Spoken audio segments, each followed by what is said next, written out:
Praise lord. Marks వార్త 9వ అధ్యాయంలో మనము ఒక సంఘటన చూస్తాం.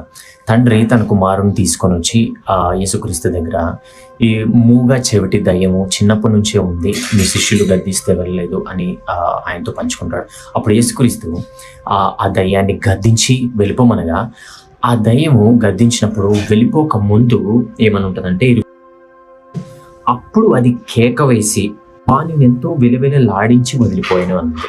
ఇది ఒక స్టోరీ లాగా చదివితే మనకి అర్థం కాదు, కానీ దీని వెనక ఉన్న ఆ ఆత్మీయ సంబంధమైన తలంపు చూస్తే, ఆ దయ్యము వెళ్ళగొట్టిన వెంటనే వెళ్ళకుండా వెళ్ళిపోయే ముందు అతనిని వెలవెలలాడించి అప్పుడు వెళ్తుందంట. అంటే మన జీవితం కూడా చాలాసార్లు మనము ఏంటి ఇంత జీవితము ఇలా కొట్టుమిట్టాడుతున్న పరిస్థితుల్లో ఉంది, లేకపోతే అసలు ఏంటి ఇది అర్థం కావట్లేదు, ఇంకా ఎక్కువైంది ఆ బాధ అన్న పరిస్థితిలో మనం ఉంటాం.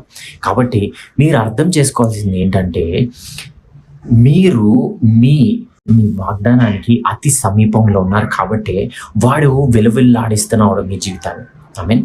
అలాగే ప్రకటన గ్రంథం 12వ అధ్యాయము 12వ వచనంలో ఏమంటుందంటే, వాడు కొద్దిగా సమయం ఉంది కాబట్టి వాడు బహు క్రోధము కలిగి మీ జీవితం పైకి వస్తున్నాడు అని.